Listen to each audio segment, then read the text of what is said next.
Eu ainda queria, nesse clima de oração, pedir que vocês rezem comigo por esse momento, que eu fiz toda a entrega a Deus, para que Ele me conduza e que as palavras que saiam da minha boca não sejam minhas palavras e que no caminho, chegando até o ouvido de todos que estão presentes aqui, sejam transformadoras, sejam transformadas na vida de vocês pela ação do Espírito Santo. Santo anjo do Senhor, meu zeloso guardador, se a ti me confiou a piedade divina, sempre me rege, me guarda, me governa, me guia e me ilumina. Que essa pregação seja em nome de um Deus que é Pai, Filho e Espírito Santo. Amém. Boa noite, povo de Deus. Muito feliz de ver vocês aqui, muito feliz de estar nesse momento aqui para falar com vocês. É um momento que eu já venho colocando nas mãos do Senhor toda a minha vida mesmo, para que Ele me conduza, para que eu anuncie a palavra dEle, né, para que eu consiga me colocar diante de todas as necessidades que Ele pretende para a minha vida. E para começar a minha pregação, que por sinal ainda é a minha primeira pregação aqui na comunidade, eu vou falar um pouquinho de mim, né, quem é a Eliana, né? Vou falar da nossa série, que é uma quaresma para a vida. Assim como o Roger falou no momento da oração, essa quaresma, ela não pode terminar daqui 40 dias, 30, 35 dias. Ela tem que ser para a nossa vida. A gente precisa levar essa mensagem por todos os momentos, por todos os lugares por onde a gente passa. Então, que o Senhor me conduza pelas palavras, para que a gente possa ter firmeza, né? Naquilo que o Senhor quer da gente, quando a gente vivemos esse momento de oração, esse momento de intimidade com Deus. O tema do nosso encontro é Sustentados pela Esperança.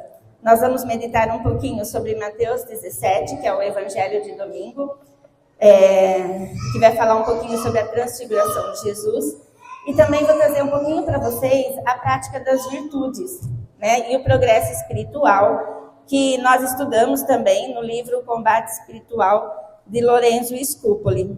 Quem não conhece o livro ainda, fica aí como uma dica para leitura. É um livro excelente e ele vai completar todas as outras formações e momentos que a gente já teve aqui no grupo, né, do Caminho para a Santidade. Então, para quem gosta aí da leitura, para quem está adquirindo o hábito, não importa, que vocês façam a leitura desse livro, porque ele é uma riqueza mesmo nesse processo do caminho espiritual. Bom, então eu vou iniciar falando um pouquinho para vocês de quem sou eu, né? Eu sou uma filha amada de Deus. Eu descobri isso muito recentemente. Quando eu falo recentemente, não foi ontem, foi alguns anos atrás. Embora eu já sentia essa presença de Deus muito forte na minha vida, eu sei que Ele já me amava até mesmo antes de eu existir. E quando eu nasci e fui crescendo, eu me recordo que com 5, 6 anos eu já rezava nas casas, eu já rezava terço, eu já conduzia momentos, eu participava ativamente da igreja, batia o sino, né? Não quer dizer que eu sou muito velha, eu sou jovem ainda, mas eu subia as escadarias, batia o sino, né? Preparava todo aquele momento que ia acontecer, e assim foi a minha vida. Queria ser catequista, ensinava ali junto com a minha catequista. Trabalhava também, já desde a minha infância, muitas obras de caridade, porque eu acreditava que era uma forma de agradar o coração de Deus quando a gente ajuda as pessoas, né? Então, eu já tinha isso dentro de mim, mas eu ainda não sabia o que Deus queria para a minha vida. Eu venho de uma família muito simples, tinha muitos irmãos, e eu era a única que ia na igreja. Eu vivia lá dentro. A minha mãe dizia que eu vivia para a igreja e para os estudos, que era o que eu gostava de fazer, né? Então, assim, eu lembro muito da minha mãe fazendo as orações na hora de dormir, mas não frequentava a igreja conforme eu frequentava. E com meus 12 anos, eu já tive ali um momento também com o Espírito Santo, que eu ainda também não sabia desse encontro. Eu fui descobrir mais tarde, mas eu lembro das palavras da pessoa que estava perto de mim, dizendo que era uma ação do Espírito Santo sobre a minha vida, que era um mover do Espírito Santo, que eu tinha me encontrado ali naquele momento. E assim eu cresci, né? Depois de um tempo, Me casei, tenho uma família linda, sou casada há 34 anos, tenho 3 filhos, né? Tenho o meu genro também, que vocês conhecem, o Roger. Meus filhos também estão aqui presentes hoje, né? O Diego, a Tayane e o Lucas, vivendo esse momento tão importante para a minha vida. Meu marido também estaria, mas eu sei que o coração dele está comigo, né? Ele está a trabalho, não conseguiu estar presente, mas hoje na minha família, todo mundo ali está se voltando para esse caminho de conversão com Jesus.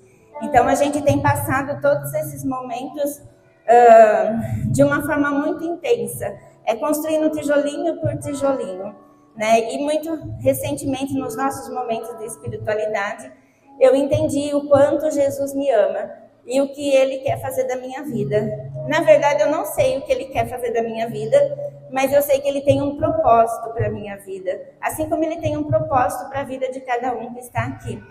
E que muitas vezes a gente não consegue entender, né? O que é que Jesus quer falar comigo? O que eu preciso ouvir? Muitas vezes eu perguntei isso também. Então, hoje, nesse momento da minha pregação, aqui diante de vocês e da alegria de recebê-los, né? Eu quero deixar a mensagem para vocês, não por minhas palavras, mas sim pela uma ação do Espírito Santo, de entender que esse deserto que a gente vive, né? Na presença de Deus, ele tem que ser para sempre que a gente tem que caminhar na presença de Deus. Não é naquele momento do deserto onde a gente vivenciou, né? Jesus foi lá para o deserto também mostrar para a gente o que é esse caminho do deserto, mas não é esse momento somente dos 40 dias. A nossa batalha é o tempo todo. E o que eu gostaria de transmitir para vocês é que existe uma esperança, e nós somos alimentadas por essa esperança que é Jesus. Ele se fez homem como nós, né? Ele veio viver a nossa vida miserável para mostrar para a gente que Ele é o poder e a glória para sempre.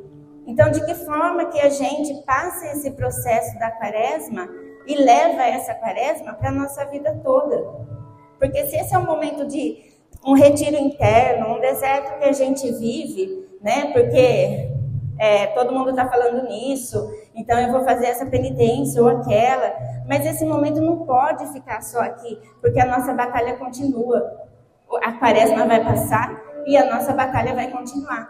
E para onde a gente quer ir, né? Eu acredito que quem está aqui presente, quem busca Deus, tem um caminho a trilhar. Eu acredito que todos querem ver a glória de Deus, que todos querem o céu, né? Vocês desejam o céu, sim ou não? É isso que eu entendo também que vocês desejam. A gente quer o céu, né? Então Jesus ele vem mostrar pra gente que o céu é possível, né? É para todos serem santos. Não é para mim, não é para ele ou para ela, é para todos essa possibilidade. Então que vocês saiam daqui hoje da forma que vocês forem tocados com essa mensagem, né? É uma quaresma para a vida, é uma entrega para a conversão. E aí eu vou trazer um pouquinho da palavra, né, que deve ser o centro da nossa vida. E a minha pregação foi baseada na palavra no Evangelho de domingo de Mateus 17. Quem trouxe a Bíblia, eu vou pedir para abrir junto comigo, para a gente fazer essa leitura. Quem encontrou, diga aleluia. Quem não encontrou, misericórdia. No próximo encontro, traga a sua Bíblia, tá? Misericórdia, porque Deus tem misericórdia de nós e Ele perdoa até isso. Mas a gente não pode esquecer que a Bíblia faz parte da nossa vida também, né? Deixa eu abrir a minha aqui.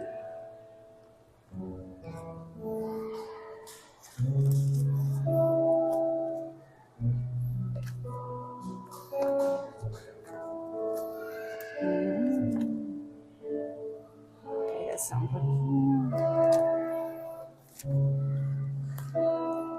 Amém, que eu encontrei. Todo mundo está comigo aí? Todo mundo encontrou? Então, vamos lá. Nós vamos fazer a leitura de Mateus 17, a transfiguração. 6 dias depois, Jesus tomou consigo Pedro, Tiago e João, seu irmão, e conduziu-os à parte de uma montanha. Lá se transfigurou na presença deles. Seu rosto brilhou como o sol, suas vestes tornaram-se resplandecentes de brancura. E eis que apareceram Moisés e Elias, conversando com ele.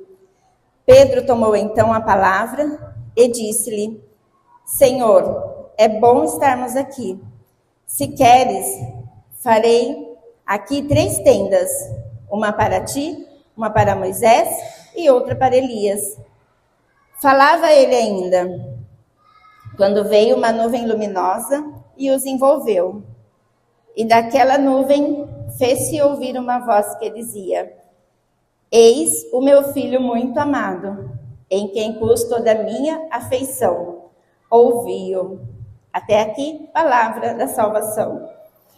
Glória a vós, Senhor. O que nós podemos refletir, então, desse momento, né? Jesus, ele leva Pedro, Tiago e João, né, para a montanha, para o alto, né? Aqui a gente pode entender que Jesus também, quando quer falar com a gente, né, ou a gente quando quer falar com Deus, é esse momento nosso, né? Ele comigo, eu com ele, nas alturas, no silêncio, onde eu posso colocar toda a minha necessidade e ele colocar toda a sua glória sobre mim. Então, quando Jesus leva Pedro, João e Tiago para o monte, ele leva para revelar a sua glória. E lá, os discípulos que já conheciam Jesus, sabia do que ele realizava, né? Sabia dos seus milagres, sabia da bondade de Jesus, sabia da caridade, sabia de tudo, que Jesus era perfeito. Eles sobem confiantes com Jesus. Eles sobem confiantes, mas eles nem imaginavam o momento que eles iam viver. E quando Pedro vê Moisés e Elias, e ele quer fazer uma tenda, é como se nós, no momento que nós estamos num retiro, ou no momento em oração com os amigos, no momento de louvor, é como se a gente ficasse tão feliz de estar na presença deles, que a gente quer continuar. Então, Pedro, ele queria fazer tendas para viver aquele momento, né? Que nós temos ali representantes da Antiga Escritura, né? do Antigo Testamento. E aí, Jesus, ele é o Novo Testamento. Então, quando as pessoas perguntavam quem é Jesus, quem é Jesus? Uns diziam que era Elias, outros diziam que era Moisés. E ali, naquele momento, Jesus se transfigura para eles que estavam ali presentes. E eles veem aquela glória, né? Todo aquele esplendor. E eles reconhecem que Jesus é o Deus vivo, né? Eles reconhecem que Jesus é Deus, é o próprio Deus. Jesus dá esse spoiler, vamos dizer assim, da glória futura. Ele não se revela, né, de uma maneira totalmente. Ele se revela como se ele estivesse dando uma palhinha para os discípulos daquilo que podia acontecer. Mas os discípulos sentem medo daquele momento. Quantas vezes a gente também, né, sente Deus tocando em nosso coração, mas a gente também sente medo. Quantas vezes, nos nossos momentos de encontro, de retiro, de espiritualidade, eu também sentia medo. Eu pensava, meu Deus, Jesus está falando comigo, mas o que está acontecendo? Eu também não entendia, porque é muito natural do ser humano. Nós somos pecadores, nós somos originários do pecado, né? Então,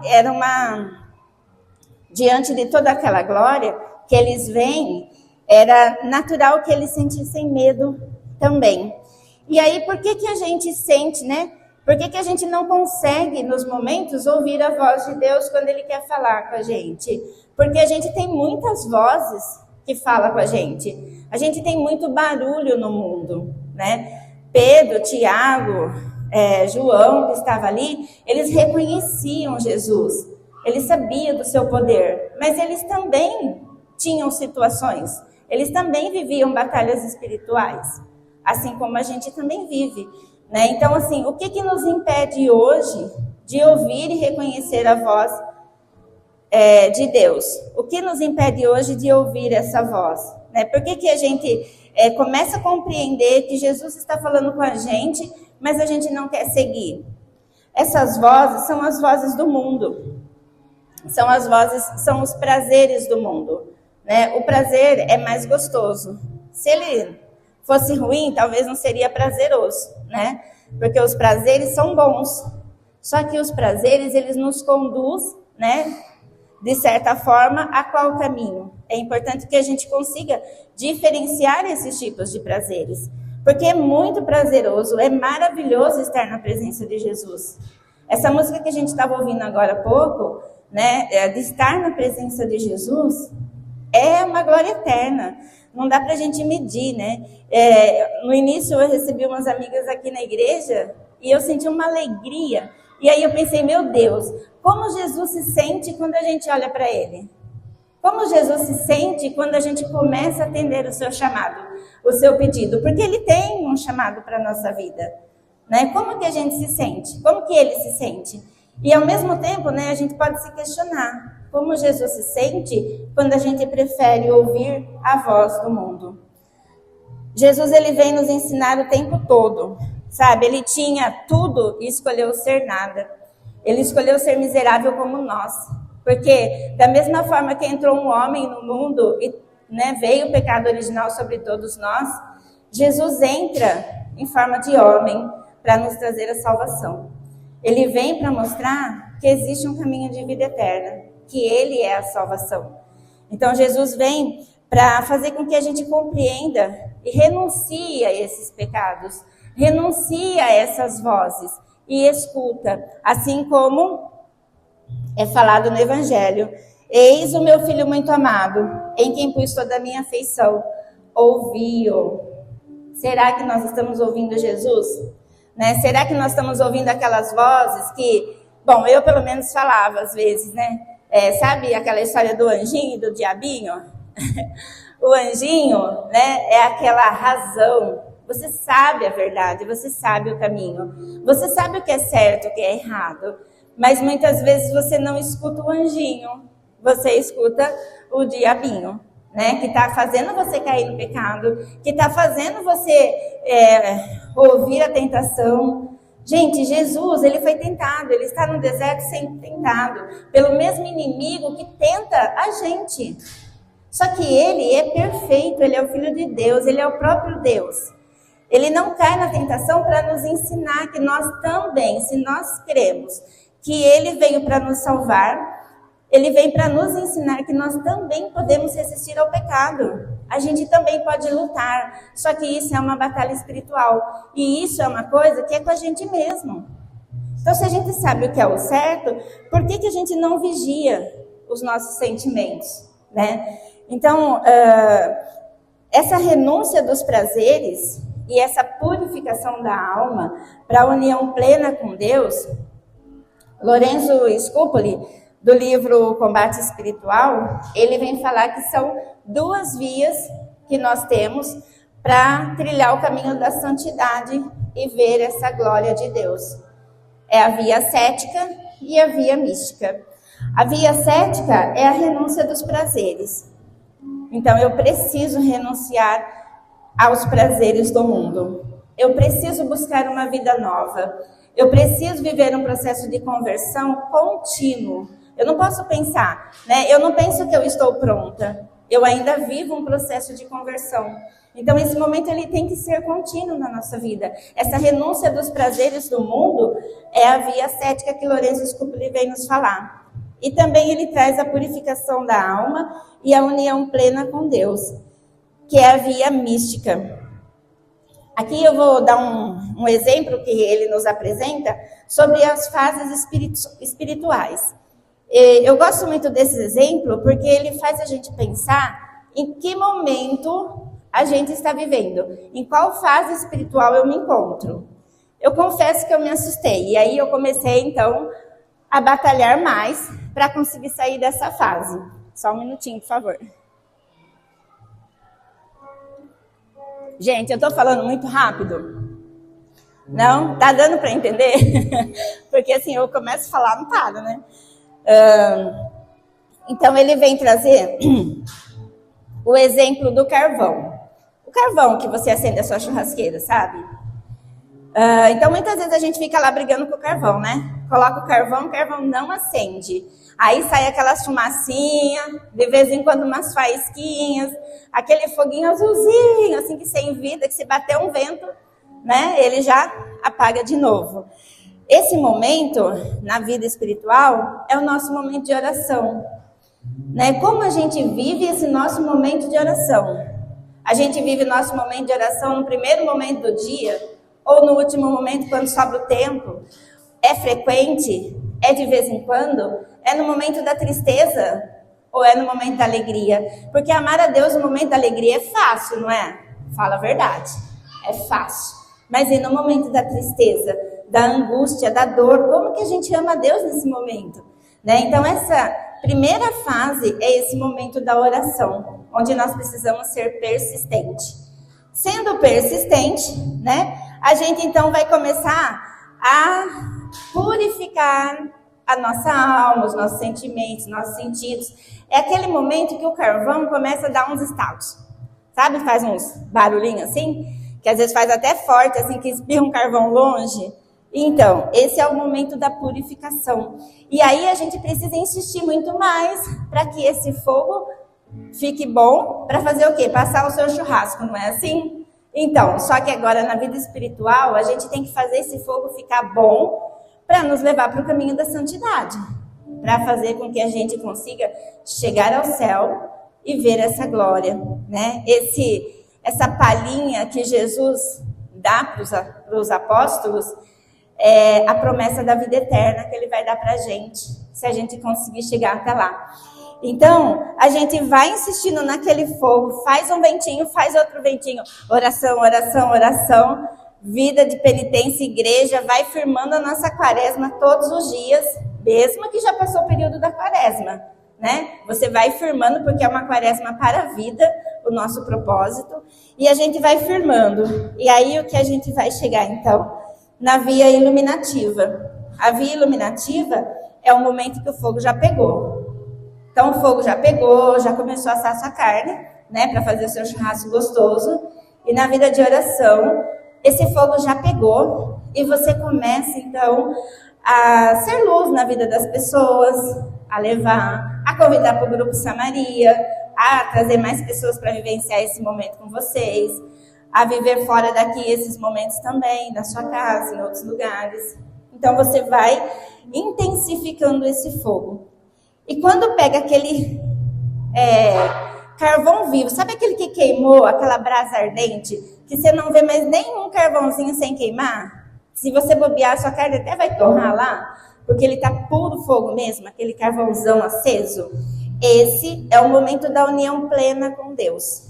É o momento que você se entrega totalmente a Deus, que você entrega os seus planos para Ele, que você entrega os seus projetos para Ele, a sua família, as suas dores, a sua alegria, que você entrega todo o seu ser.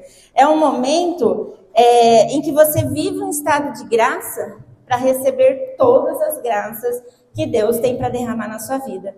E olha, tem graça para derramar. Eu tenho certeza que se vocês tivessem um momento para partilhar aqui com a gente, as graças que vocês já receberam, a gente ficaria horas aqui. Se eu fosse contar para vocês todas as graças que eu já recebi e recebo diariamente, eu ficaria horas aqui. Porque a gente é um filho amado, a gente tem um coração aberto e bondoso para seguir a vida de Jesus, então Ele vai cuidar da gente. Esse momento da união plena com Deus é um momento que, sem deixar de viver as características suas, né, e reconhecer Deus, mas é um momento que as pessoas olham para você e vê essa luz. É um momento que você olha para as pessoas e vê Deus nas pessoas. É um momento de transformação. É um desejo que você tem de transformar todo mundo ao seu redor. Então esse é o momento da união plena com Deus. Só que para isso, a gente precisa deixar aquelas coisinhas bem básicas, né? Que é aquele pecadinho pequenininho que não vai nem fazer diferença. Ah, ninguém está olhando esse pecadinho agora. Deus está olhando. Jesus está vendo. Você pode enganar outras pessoas, mas Jesus você não engana, né? Você não está escondendo de ninguém. Você está escondendo das pessoas que vivem com você, das que estão próximas, daquela promessa que você fez com você mesmo, mas você não está escondendo de Jesus. A gente precisa se libertar desses pecados. A gente precisa viver a nossa batalha todos os dias de uma forma que a gente entenda que esses pecados veniais, né, e eu nem estou falando dos mortais aqui, eu estou falando dos veniais, que nos tira da graça de Deus. Eles nos afastam. E muitas vezes, nesse momento, a gente tem vergonha novamente de olhar para Jesus. A gente pensa assim, eu já pequei, né? Eu já fiz isso, então eu já perdi meu estado de graça. Por que agora eu vou olhar para Jesus? Eu sou pecador mesmo? Não, Jesus é misericordioso. Jesus quer transformar a sua vida, mas Ele precisa que você tenha um coração aberto para segui-lo. Ele precisa que você tenha ouvidos abertos para ouvi-lo, porque senão não basta, entende? Então a gente precisa fazer esses caminhos serem diferentes. E para isso, o que a gente precisa fazer? Né? Por exemplo, eu quero, adquirir um imóvel, coisas materiais, coisas da vida que a gente tem do nosso dia a dia. Comprar um carro, qualquer coisa do tipo. Vocês aí sabem das necessidades de vocês. Para que vocês alcancem o sonho de vocês, a necessidade de vocês, o que vocês fazem? Definem estratégias, não é assim? A gente define algumas estratégias. Como que eu vou conseguir tal coisa? Como eu vou conseguir isso? Então a gente vai definindo estratégias. No nosso dia a dia, no nosso trabalho, o que a gente mais tem para fazer é alcançar metas. E para a gente alcançar metas, a gente define estratégias. Não é bem assim? É bem assim, você não chega a lugar nenhum. Ou, de repente, contando com a graça, você pode até chegar. Mas é difícil, é desordenado. Então, a gente define, eu tenho uma meta, define estratégias, e eu vou conduzir isso para que eu alcance a minha meta. Quando eu vou falar da vida espiritual, qual é a sua meta? A sua meta é ver a glória de Deus? A sua meta é chegar lá no céu? A sua meta é o caminho da santidade? Essa é a sua meta? Se essa for a sua meta e você não está fazendo todos os processos para alcançá-lo, algo está errado. É preciso repensar o processo. É preciso entender que para chegar ao céu, a gente precisa batalhar demais. Precisa ser guerreiro, né? No bom sentido da palavra, a gente precisa ser violento mesmo para conseguir. Eu desejo isso. Eu quero atender o pedido de Deus. Eu quero atender o chamado de Deus na minha vida. Eu quero entender e quero aceitar que Jesus tem um caminho para mim, um projeto de santidade.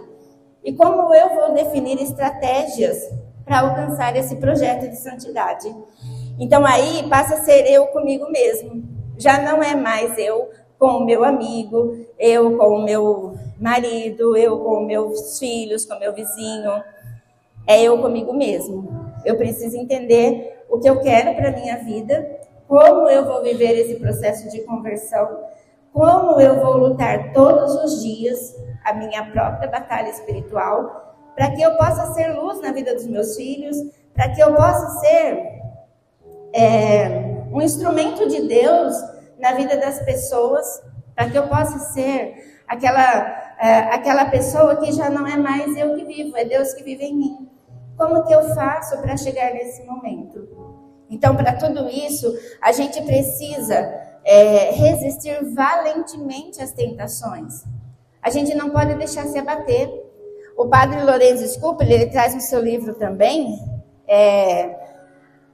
vamos dizer assim, uma receitinha, na hora que a gente define essas estratégias, uma receitinha para a gente alcançar isso. Né? Da mesma forma que você quer fazer seu bolo gostoso, você tem uma receitinha. Então, para você chegar no caminho da santidade, você também precisa ter essa receitinha, que é resistir valentemente às tentações.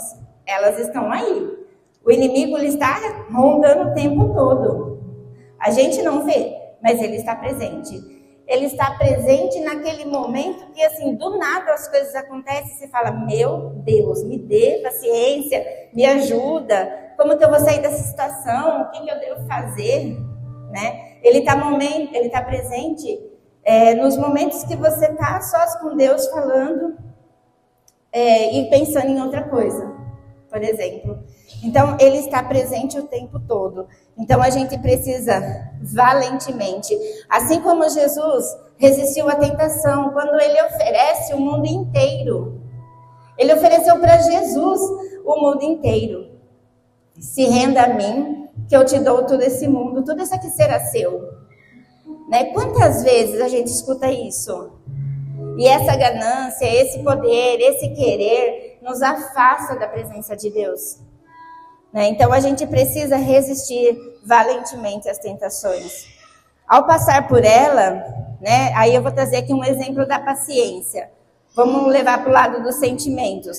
Que quem tem problema aqui de paciência, ser impaciente, alguém tem um problema aqui? Já querer resolver as coisas? Então, eu vou trazer um exemplo que é bem básico, né? Eu falo que a paciência é uma das coisas que, se a gente bobear, nos derruba. A impaciência, né, na verdade, ela nos derruba. Então, a gente precisa trabalhar muito essa questão da paciência dentro da gente. Então, a gente precisa, passou por aquela tentação, alguém te tirou do sério, você já estava super irritado, já estava com vontade de fazer nem sei o quê, e aí você resistiu. Voltou ali para o centro, lembrou da palavra, lembrou do caminho da santidade, lembrou do seu processo espiritual, da sua progressão, da sua conversão. Você lembrou de tudo isso e você volta, centraliza, vai ficar paciente de novo. E aí você vai colocar isso em prática novamente. Será que das outras vezes que você passar por outras situações que vão te tirar do sério, você vai conseguir agir novamente na calmaria, ser paciente nas suas decisões? Será que você novamente vai refletir sobre isso? E você vai treinando isso. Você começa então a repetir situações, mesmo que você não queira, mas elas vão aparecendo na sua vida, e você começa a repetir essas situações, treinando a sua paciência. E aí então você começa a combatê-la, né? Você combate a impaciência com a paciência. Quando eu estava preparando a minha pregação e pensando como eu falaria, né? Como eu daria um testemunho que eu vivi, foi no momento de espiritualidade, e nós estávamos todos em oração. Bom, eu acho que no início, né, da minha apresentação, eu nem falei que eu sou membro da comunidade Coração do Amado. Eu acho que eu pulei essa parte, mas talvez eu não tenha falado porque eu tô com a camisa, né? Então, assim, é fácil reconhecer que eu sou. Mas no momento de espiritualidade aqui no nosso grupo, eu recebi essa palavra de Jesus sobre a paciência. E eu fiquei por um tempo meditando sobre ela, e eu medito sobre ela até hoje. Né? Então, eu coloquei ela como ali um centro mesmo, um norte da minha vida, para que eu lembre, né, todos os dias de quem eu sou, de quem Deus quer que eu seja, de qual caminho eu devo seguir. Não é fácil. Eu não vou falar para vocês que é fácil. Eu sou uma pessoa, assim, muito espontânea. Às vezes eu penso, já falei, eu já quero resolver. E eu tenho que cuidar disso em mim. Porque eu me entreguei totalmente a Jesus e eu quero que Ele conduza a minha vida. Então, de que forma que eu tenho que trabalhar isso em mim? Eu preciso, se eu quero alcançar um caminho da santidade, se eu quero ver a glória de Deus, eu preciso trabalhar isso em mim. Então, Lorenzo Scupoli, ele vem trazendo para a gente isso como uma receita básica. Né? Pode ser a paciência, pode ser qualquer outro tipo de tentações que vocês sofrem no dia a dia. O importante é que vocês não saiam desse caminho, porque a graça de Deus é para todos. Então é importante que vocês permaneçam, que vocês dominam e permaneçam nesse caminho de santidade. A gente tem a misericórdia de Deus para contar com esses processos de queda, quando a gente peca e quando a gente se levanta novamente. E na passagem, se vocês ainda estão com a Bíblia aberta, se não tiver, vou pedir para vocês abrirem novamente, que eu queria ler mais um trechinho, dando a continuidade no Evangelho. Ouvindo esta voz, os discípulos caíram com a face por terra e tiveram medo. Eles não se sentiam dignos da presença de Deus ali. Eles entenderam que Jesus era o próprio Deus. Não era Elias e nem Moisés, era o próprio Deus. E eles não se sentiram dignos daquela presença. Por isso eles se prostram e caem por terra. Mas Jesus, misericordioso, se aproxima deles e toca-os, dizendo: levantai-vos e não temais. Eles levantaram os olhos e não viram mais ninguém, senão unicamente Jesus. Quando eles olham novamente para Jesus, eles veem Jesus. Eles não veem mais. Aquele era só o momento que Jesus queria mostrar para ele sobre a glória eterna, sobre o caminho, sobre o processo, sobre o que aconteceria futuramente. Jesus queria mostrar para eles o que ia acontecer mais para frente, né? Então eles levantam os olhos e olham para Jesus. Eles tiveram a coragem de levantar os olhos e olhar para Jesus, porque eles tinham um coração bondoso. Eles queriam seguir Jesus. Eles sabiam de todos os caminhos, das tribulações que eles passariam, porque Jesus falou que a gente teria tribulações. Os apóstolos também ouviram isso, que no mundo teríamos aflições.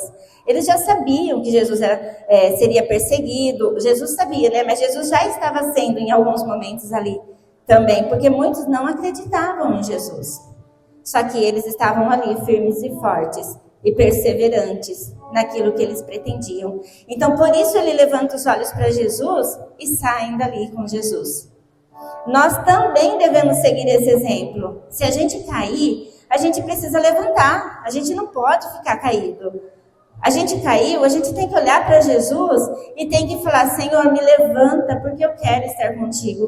Me dê a tua mão porque eu quero levantar. Eu quero estar na tua presença. Gente, se a gente se rende, Jesus opera milagres.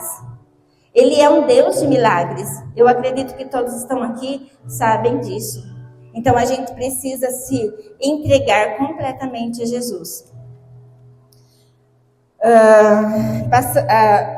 O vigiai e orai, depois que a gente passa por todos esses momentos que eu trouxe como exemplo aqui, da vida espiritual e dessa receitinha de permanecer no caminho, a gente deve vigiar e orar. Vigiar e orar para não cair em tentação novamente. Vigiar e orar para que a gente possa seguir firme nesse propósito que Deus tem para a nossa vida. Para tudo isso, o que a gente precisa fazer, então? Ordenar os nossos afetos para o amor. A gente deve ver Jesus nas pessoas, a gente deve ver Jesus em tudo. A gente deve refletir no processo, entregar a Deus todas as nossas angústias, os nossos desejos, a nossa vida. A gente tem que buscar discernimento e graça do Espírito Santo o tempo todo. Não é nesse momento, é o tempo todo que a gente precisa falar com Deus. Para a gente ordenar os nossos sentimentos, sozinhos, a gente não consegue. É preciso que a gente olhe para a cruz. É preciso que a gente olhe para a cruz todos os dias e veja que Jesus crucificado é o próprio amor. Jesus crucificado, aquelas marcas na mão, aquele furo na mão, aquele furo no pé, não foi por nós, foi por mim, foi por você. O nós é muito genérico. O nós, quem é nós? Não, é por mim. Jesus foi crucificado por mim, para me salvar, porque eu sou a filha amada dele. E é assim que vocês devem pensar. Jesus foi crucificado por você. Você é filha amada dele. Ele pensou na sua vida. Ele pensou no que você seria. Ele te prometeu o céu, ele te prometeu um caminho de santidade.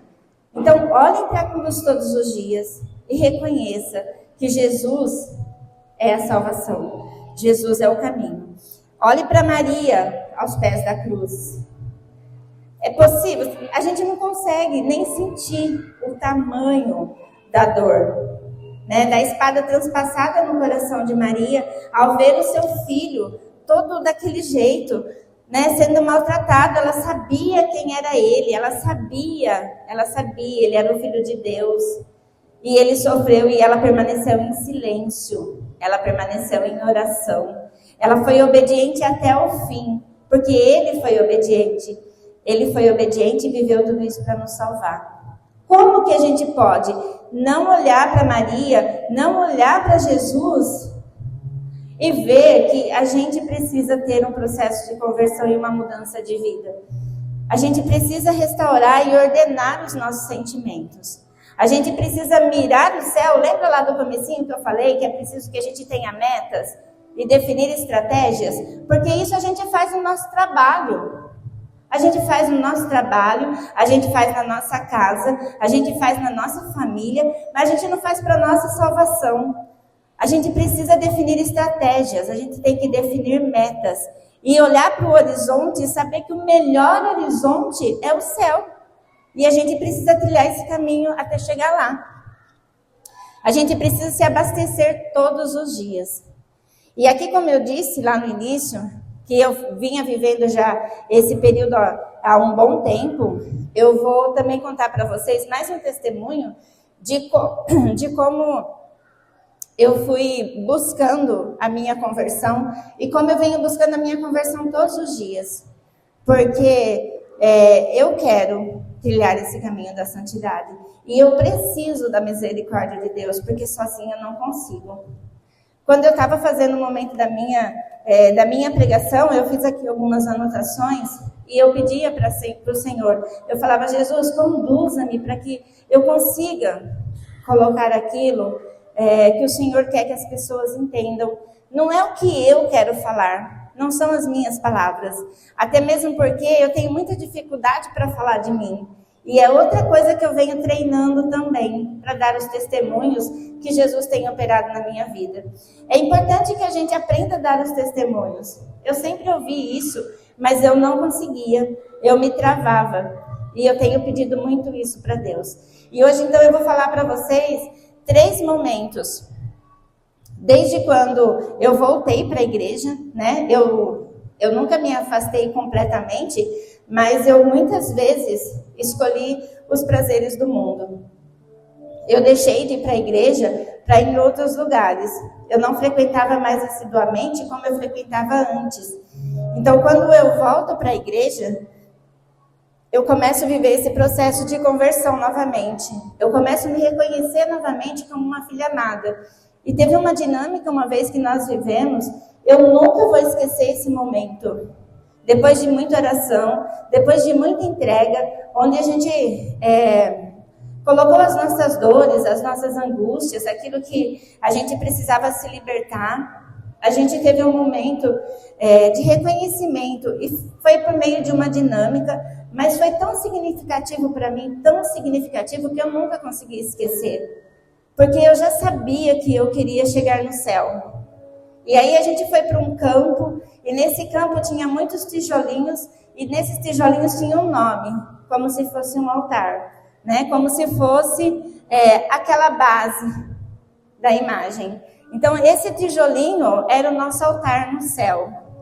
E tinha muitos, e estavam todos esparramados, e eu não encontrava o meu. E aquilo foi me dando um desespero, e eu falava, meu Deus, eu não construí um altar no céu. Será que as minhas boas ações, porque a gente estava num momento de oração, mas aquilo não era algo sensitivo de emoção apenas, não era somente emoção, era realmente o que eu estava vivendo naquele momento. E quando eu encontro o meu tijolinho, é lógico, eu fiquei muito feliz, porque é isso que eu desejo. Eu quero ter o meu altarzinho lá no céu. E só que ao olhar ao redor, assim, ao olhar os espaços, eu vi que muitas pessoas não estavam ali. Muitas pessoas faltavam.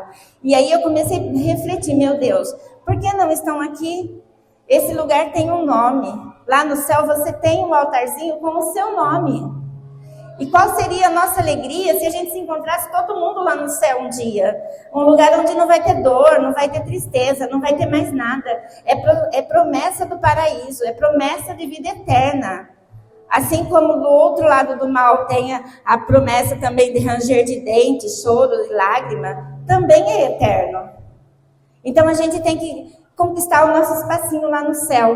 E esse momento foi um momento que eu me encontrei tanto, e eu começo a voltar e a viver esse processo. Eu vivi uma quaresma atrás da outra todos os dias. Não é fácil. A gente cansa de repente, de acordar nas madrugadas. A gente precisa ser perseverante. A gente sente vontade, se a gente se fez penitência de alguma coisa, a gente sente vontade daquilo. O processo não é fácil. Isso por 40 dias. Imagina se você viver isso na sua vida, por muito mais de 40 dias. Se você sempre colocar algo que você deseja e como que você vai conquistá-lo. Então, esse momento foi, vamos dizer assim, aquele início, o início da minha entrega, o início do meu reconhecimento, o início que eu me reconheço como aquela filha que Jesus quer de volta. Então, eu começo a viver o meu processo. Lógico que no meio desses, muitos outros aconteceram. Mas eu vou trazer também um momento que foi um momento de cruz na minha vida. Foi um momento de muita dor. E não foi um momento só meu. Foi um momento de todo mundo. Porque todo mundo aqui passou pela pandemia. Todo mundo viveu a pandemia. Né? E a gente era muito assustado com toda a situação. A gente tinha momentos incertos. A gente já não sabia mais de nada. E a gente só tinha que ter confiança na graça de Deus. A gente só tinha que ter confiança naquilo que a gente vivia. Naquilo que a gente vivia mediante a fé que a gente tinha em Deus, né, que a gente tem. E a gente passou por vários processos. Eu fiquei doente sem saber que eu estava doente. Mas quando meu marido ficou doente, já depois de um tempo, foi um momento assim de uma dor muito grande para mim. Foi muito grande, porque a gente tinha uma vida, né? A gente tinha algo construído, a gente já estava vivendo um processo de conversão, minha família já estava vivendo esse processo. E como que eu faria, como eu passaria por tudo aquilo sem questionar Deus pelo aquele momento que a gente estava vivendo. Eu lembro como se fosse hoje, o momento que eu levei ele para fazer os exames, a lágrima escorria pelos meus olhos. E a única coisa que eu pedia, Senhor, tem de piedade, tem de misericórdia, o Senhor sabe todas as coisas, somente o Senhor pode cuidar. Porque depois que entrava dentro daquelas salas, a gente não tinha mais acesso, a gente não podia, a gente é incapaz de qualquer coisa. Depois que é entregue nas mãos do médico, depois que é entregue numa enfermaria, a gente fica impossibilitado. E em casa, quando a gente volta para casa, aquele momento foi assim, por alguns dias, de dor muito intensa, onde naquela semana a minha equipe, né, o nosso grupo, vivia momentos de retiro também. Eu não era a única que passava por aquela dor, tinha mais pessoas naquele grupo passando pela mesma dor. E eu deitada no meu quarto, foram alguns momentos que nós decidimos, a gente nunca se separou de corpo, a gente nunca se separou de espaço. E naquele momento a gente decidiu, porque nós tínhamos os nossos filhos, outras situações. Eu tinha minha mãe, a gente tinha que cuidar para que aquilo não se transmitisse. E por alguns dias eu dormi num quarto do lado, mas eu nem conseguia dormir. Eu só sabia chorar, mas era um choro que eu sentia a presença de Deus. Eu sentia que Ele estava comigo, eu sentia que Ele estava com a minha família. Eu não sabia o que ia acontecer, mas esse foi um momento de deserto que eu vivi, foi o momento que a minha família viveu, foi o momento que os meus amigos viveram, que todos da nossa comunidade viveram juntos. Os amigos também, os amigos de trabalho que estavam junto comigo, a gente foi vivendo esses processos. E somente Jesus conseguia me preencher. Era somente Ele. Era somente pela graça dele que eu continuava de pé, que eu conseguia servir o meu marido, que eu conseguia servir a minha mãe, que eu conseguia servir os meus filhos, que a gente conseguiu vivenciar todo esse processo de dor junto. Porque eu tive medo, lógico que eu tive medo, mas eu também tive a coragem de olhar para ele e falar, Senhor, tem de misericórdia. É isso que a gente precisa fazer. Eu não sou melhor do que ninguém, eu sou cheia de defeitos, eu busco todos os dias. Mas a mensagem que eu quero deixar para vocês é que no momento da alegria é muito fácil a gente viver. O momento da tristeza, o momento da dor, o momento da perda, é o momento do deserto, da solidão, é um momento difícil. É um momento onde a gente tem que fortalecer ainda mais a nossa fé. E esse é o momento que a gente vive em qualquer instante, a gente não sabe quando a gente vai viver. A gente não sabe. Se a gente vivesse só esse pedacinho da quaresma, esses 40 dias, vivendo as tribulações da nossa vida e depois tudo ficasse bem, parecia ser um pouco mais tranquilo, mas não é assim. Então a gente precisa confiar, a gente precisa se entregar. E graças a Deus a gente passou por esse momento e Jesus fortaleceu em nós uma vida muito diferente. Muitas coisas aconteceram, muitos milagres, né? Eu vi milagres acontecendo na minha família, eu vi curas acontecendo na minha família, eu vi libertação acontecendo na minha família. A gente consegue ver a graça de Deus agindo sobre nós. E é isso que eu quero transmitir para vocês, que vocês tenham essa esperança, que vocês sejam fundamentados por essa esperança que vem de Deus. Não vem dos homens, não vem do seu melhor amigo, não vem do seu trabalho, não vem, ela só pode vir de Deus. E para quase finalizar, eu vou falar de quando então foi essa minha entrega a Jesus. Que eu já vinha vivendo esse processo de conversão e falando, Jesus, eu quero ser instrumento teu. Eu quero que o Senhor opere em mim coisas que eu possa levar para as outras pessoas, que eu não sei como, mas eu quero, Senhor Jesus, ser instrumento nas tuas mãos. Dentro do meu trabalho, fora do meu trabalho, dentro da minha família, da minha comunidade, seja onde for. Eu me coloco à disposição de Jesus. E foi também num outro momento de espiritualidade que nós estávamos vivendo aqui, que aos pés desse altar eu me entreguei a Jesus. Falei, Senhor, estou aqui, faça de mim aquilo que o Senhor quiser. Eu não sei qual é o propósito que o Senhor tem para a minha vida, mas eu busco todos os dias. Eu busco de uma forma atender a esse pedido, a esse chamado que Ele faz na minha vida. Eu tenho os meus pecados, eu tenho os meus erros, lógico. Mas eu tenho esse processo, eu tenho o céu como meta, eu tenho a minha santificação como meta, eu tenho a santificação dos meus filhos como meta, eu tenho a santificação da minha família como meta, eu tenho a santificação da minha comunidade como meta, eu tenho a santificação de todos vocês que estão presentes nessa comunidade como meta. E a gente precisa batalhar para isso, a gente precisa lutar para isso. Entrega a sua vida a Jesus.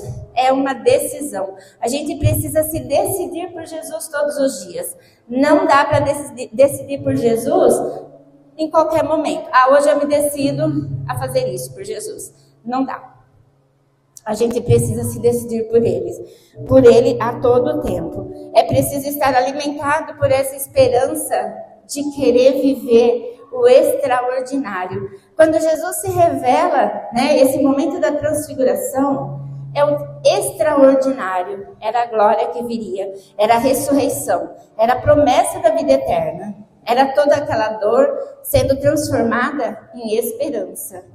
Os apóstolos viveram a dor de Jesus, eles presenciaram. Eu fico imaginando como foi viver aquilo, né? Como que a gente, não sei, não dá nem para imaginar. Mas eles vivenciaram tudo aquilo. Mas eles viram a glória, eles viram a promessa se cumprir. Eles viram acontecer aquilo que Jesus falou que aconteceria. Ele ia ressuscitar no terceiro dia. Ele viria sobre nós. Ele mandaria seu Espírito Santo sobre nós. Ele derramaria graça sobre nós. Ele operaria milagres sobre nós. É isso, meus irmãos, que a gente precisa fazer. É fazer a entrega, é buscar, é pedir, é falar, Jesus, eu sou a sua filha amada e eu estou aqui disposta a te seguir. Senhor, este é o seu filho amado. Fala o nome dessa pessoa que você quer mostrar para Jesus, porque Jesus também ama ele também é o filho amado de Jesus. E vocês vão ver que a graça de Deus é para todos. E já para encerrar, é preciso também que a gente tenha um coração humano que revela, né? Que revela o coração do amado. É preciso que o nosso coração esteja preenchido por Deus, para que não fique nenhum buraquinho. Esse buraquinho é a única brechinha que a tentação precisa. Então é preciso que a gente preencha totalmente o nosso coração, que o nosso coração possa revelar o coração do amado.